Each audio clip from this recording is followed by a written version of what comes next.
Hi everyone, my name is Jaden and I'm a digital artist and educator. If you're new to my channel, I give advice on how to pursue the animation industry as a career path. So if you're interested in learning more, make sure to subscribe and hit that bell notification so you can stay tuned to my future videos. Today, I'd like to welcome back Althea, who was the very first guest on my interview series. The last time she joined us was at the start of her journey as a Dreamworks Production intern. So now that her internship has concluded, she's back to share her experiences and takeaways. If you haven't already seen part 1 of Althea's interview, make sure to check that out first and then come back to this one. I'll be putting the link in the description down below. So the first thing I'm really curious to know is, what is the company culture like at Dreamworks? Yeah, so I would like to say the company culture is like super supportive. Honestly, the camaraderie is really wonderful. Like I experienced a lot of like friendliness and support, especially being the intern, it's like, I don't know if everybody will like me. And then honestly, they were just super nice. And many of them have been in my shoes or like understood that breaking in the industry is like really difficult when it was in person or now.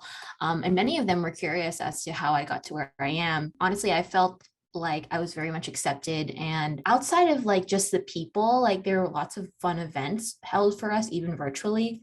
And we would have like stuff mailed to us for like, we had a tech con and we had Legos mailed to us. Or like we had Valentine's Day and they mailed us a thing of chocolates, like how to make chocolates kit. So I honestly think Dreamworks is like very fun filled. It's kind of like a not too serious, but serious. They don't hold themselves to be super serious. Like nobody's coming into to work with like a suit on, right? But that doesn't mean you don't bring your game face on. We're here to work, but we can be creative about it because this is animation. And in any case, you make entertainment. So yeah, like I really love the DreamWorks culture and the campus. Splendid. I never got to see it, but one of my new friends, she took me on a little virtual tour and it was so cool. And I was like, oh my gosh. I never got to really see what it would look like outside of pictures, but knowing what it looks like and it's such a beautiful campus, I'm like, man, I really did miss out on that like in-person experience, but such is life. I'm okay. That was actually going to be my next question. I wanted to know if you got the chance to visit the campus. But since you were remote, you're on the East Coast, and you didn't get the opportunity to see it in person, what other perks do you get as an intern? Yeah, honestly, with DreamWorks and like the DreamWorks portal, right, we had a lot of wonderful resources where we can get in contact with people, anybody from NBC and anybody from DreamWorks. So in that case, like taking advantage of that and be like, hi, like, can we talk for coffee for 30 minutes and like just learn, like learning. And then there's like this DreamWorks kind of YouTube where we have access to all like these previous learning videos.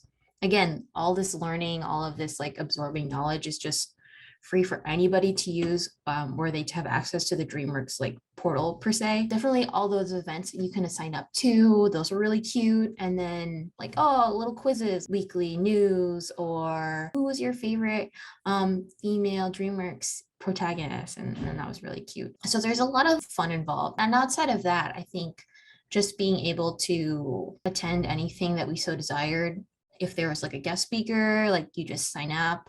If there's like an event or a screening, you can just sign up for that too. I loved the screening a lot, especially just seeing what everybody else was working on. That was really fun. So yeah, lots of wonderful perks. Like can't say how awesome it was to have access to like studio experience and like studio culture. Oh, that's super cool. I also wanted to mention, from our previous interview, you talked about how your mentorship at WIA, volunteer work, extracurriculars helped you land this opportunity. Since discovering your interest in the production path within animation, did this internship experience solidify your decision to pursue production? Yeah, honestly, it did definitely solidify like that I do want to be in production, which was great because a year ago I would have never believed like I would be where I am right now. And I think that's a really wonderful thing that I kind of learned more about myself and more about the animation industry that way. And like realizing where my priorities lay. Like I love working in animation and I like production a lot, to be honest, because for me, it's something that I can learn to enjoy and learn and work with all these nice, like fun people. Because at the end of the day, like, what am I really managing or taking notes on? Like, I'm taking notes on like cats. I can't really complain that much. Like, the cat texture is needs to be fixed. It's kind of funny when you take a step back and stop thinking about just how it's work and more about how what we're making is really fun stuff like entertainment. And so in that case, like, yes, I really like production, and that I figured, I'm not really interested in art path because talking to the artists who were doing it, definitely it's like a time commitment, but it's also like a mental commitment to be an artist for 40 hours a week because we got deadlines. But I really commend everybody working on the team because I can't tell you enough how hard they're working right now. I know they're working double time. And so I just want to say, like, hell yeah to the Puss in Boots 2 crew, rock on, let's go. Yeah, definitely really enjoyed production and learning more about production and pretty much acting as like a little tiny PA on every other day of the week, like Tuesday, Thursday. You have no idea how proud I was. I was like, oh my God, look, those are my notes. Look at those. Look at those, guys. It was like, those are my notes from the animation hook arounds on this day in February. And like, that's my legacy. It has my name on it. All that practice really paid off. It was honestly a lot of fun. I've noticed how much more confident you are in yourself in the way that you present and speak ever since our first interview, so it's really cool to see your growth. And on that topic, how would you describe the hierarchy of different roles within production? Okay, so they gave me like a list of like what kind of responsibilities a PA, a coordinator, supervisor, and a manager might have, which is really helpful. The route is kind of like for production, feature production, PA, so production assistant, and then production coordinator, and then production supervisor, your soup, production manager, and then producer, I believe. But I mostly was with people who were over here.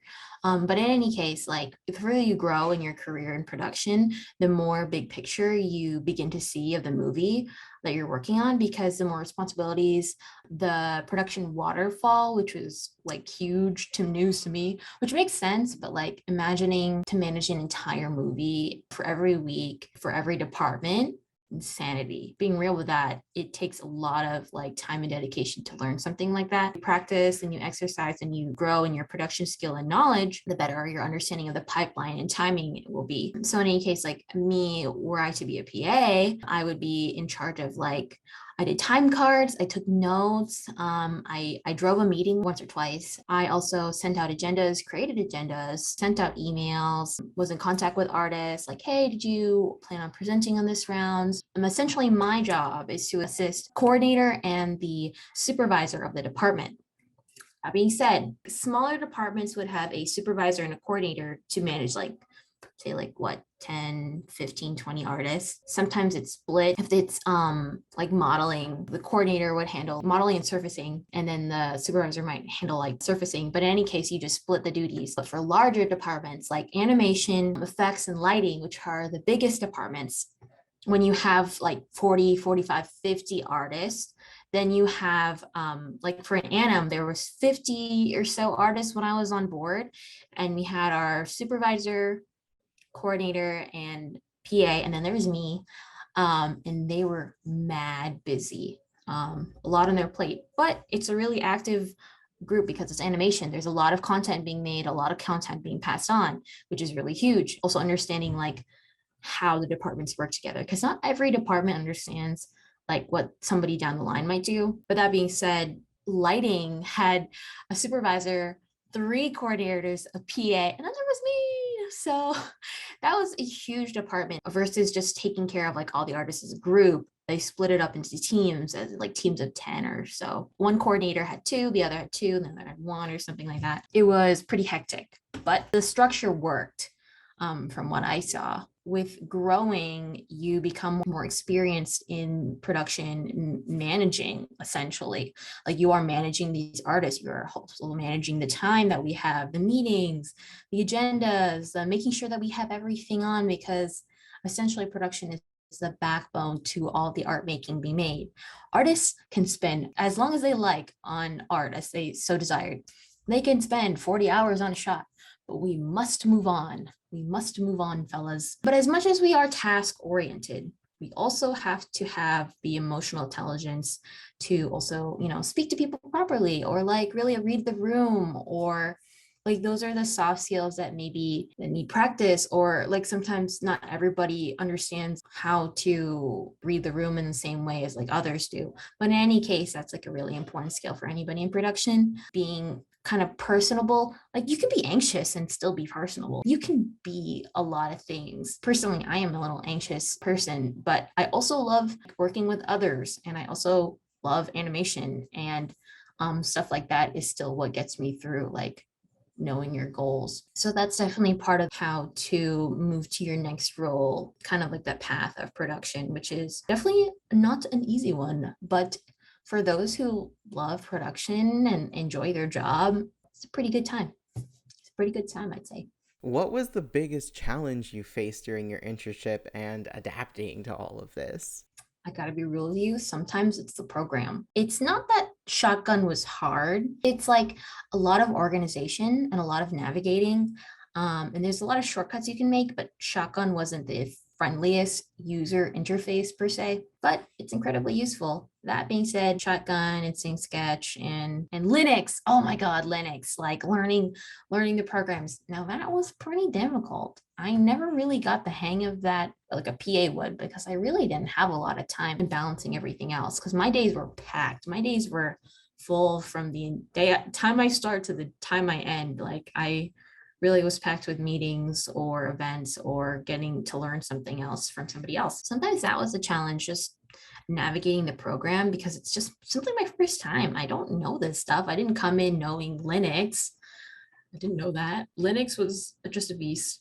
But beyond that, I think in the same way you would be learn how to like make these relationships in person, it was a little slower, which is, how it is virtually, but I'm still really glad that I can do it online. I just think it's a little bit slower, but at the same time, it's more intentional that like you want to meet these people that work here, and you're like, you have to go out your way to message them and like learn more about them. I think that's really important. And definitely getting over that hump of like imposter syndrome in some case. It never goes away, but getting over the lump of like, can I do this? Like, am I really equipped to do this? Now that was kind of hard. It doesn't go away easily, and it doesn't entirely, but the more you learn about your role and the more you do it, the easier things will become. And then one day you'll reflect, and you'll be telling somebody else who is in your shoes the stuff that you learn, and you're like, oh, I do know something. I know something. Look at that. Because you won't be a junior forever. That being said, I'm still very much a junior. But yeah, definitely was a challenge to like make all these relationships. And at the same time, not everybody will like you. And at the same time, you won't vibe with everybody. So it's kind of accepting the fact that maybe you didn't have the best conversation in the world, but you had a conversation, and you're getting to know all these nice, wonderful, talented people doing their job and doing amazing, making a movie. So lots of things to be grateful for. Do you recommend already having the knowledge of these softwares under your belt prior to applying to roles, or would you say that the learning curve is pretty generous from studios when it comes to learning these softwares on the job? I think it depends, because for my part as being an intern, it was kind of like within the role to be learning these programs. But were you to become a PA, I don't think you would have as much time or as much leeway as I did. That being said, it's pretty hard to use Shotgun or Linux outside of a studio environment in the same way, because not everybody uses these the same, and you might have a completely different interface from one studio to another, or they might have a completely different program. It's not always apples to apples, or whatever the phrase is. Yeah, it's not always equivalent, because Shotgun is used in many places, or ShotGrid, whatever it's called. It's not the same way. It's extremely customizable to the production and to the studio. So that therein lies the problem. Like just because you know something here at the studio, it might be completely different elsewhere, and you might still have to learn it all over again. Google Calendar, like the Google Suite, get handy with the Google Suite. Learn some of the shortcuts, because honestly, they just saved my life a lot. Like Excel, it is wonderful to be handy at Excel. I, however, was not.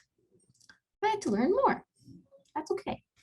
I find that to be pretty insightful because it's one of the things that I personally find to be kind of daunting while job hunting. Like, what kind of software should I know in order to get the job? So, it's good to know. When it comes to juggling work, how did you find the balance between schoolwork and the internship since you did participate in this program as a student? Yeah, no, it was not easy. This is my final semester at my university, and definitely it was tough because I had school Monday, Wednesday, and then I actually had class Tuesday and Thursday right before my work, but I couldn't do anything about it. It was my senior thesis class. Such is life. I think I managed just because it's not like I had work on weekends, which I used to do. So honestly, I have to say I had it easier than the last semester, which is kind of unbelievable that I can say I'm taking it easier because having that weekend free meant on Fridays and Saturdays, and sometimes Sundays, but usually not. I would do homework, or I would try and do homework ahead of time, which only works like half the time. So I would do homework sometimes a day of if it was like a worksheet. That's not too bad. Outside of schoolwork and work was just finding time to cook. I think that was the kicker. Finding time to meal prep, which was some of the times and not enough times. To be fair, definitely don't recommend living off frozen food too much. Just make sure you get your vegetables in and have a mix of like fresh food and frozen food. Sometimes frozen food being like frozen meat alternatives. I'm vegan, so I'm like, all right, cool, I'm just gonna have tofu right now. Oh well, I'm doing better now. I mean, I was always busy from Tuesday to Thursday, like all the way till 9, so essentially like could not hang out with anybody that day. I did not see anybody, but that's okay. I had a social life on like the weekend, so that was nice. I have to promote my really awesome, amazing animation friends that I have here at USF, who are again wonderful and amazing. And they're a really cool bunch. We're just having dinners a lot, and we hang out and we do homework in the lab. I'm getting off topic, but I just wanted to say that they're wonderful, and they're really rad. I think it's still relevant to the topic because, I cannot stress enough the importance of a work life balance, which is pretty much what you just described. The boundaries between your job and personal life definitely need to be respected. I'm also a friend and a sister and like a daughter. Hobbies. I have a bread hobby now. That's that's what I'm developing. I like making bread outside of work. Exactly. It's healthy to have hobbies outside of the scope of animation because your whole world doesn't revolve around that. Definitely not. Do you have any stories about anything fun or interesting that happened during your internship experience that you'd like to share? Yeah, I think before I talk about like what I did on internship, I just want to say like working from home required a different set of skills it takes to just not like want to roll back into bed. I surprise myself every single time. I get dressed to go to work, to go sit at my desk, and it does wonders for my productivity. I will lie around in my pajamas all day on a Sunday. I'm like, oh my gosh, I got nothing done. And then the moment I put on like a pair of pants and like this outfit in particular, I'm like, oh my God, I can go do things. I'm gonna work. And then I do after I put on like a pair of pants. Makes a big difference, guys. But get like comfy work pants because like if you're working at home anyway, what else? So I think it's just kind of interesting whenever I see the directors referencing anime. Me, I'm like, nice.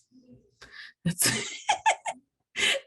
I'm like, cool. You guys are pretty neat. I really can't think of much animation wise that I can actually say, which is why I am hesitant to say much.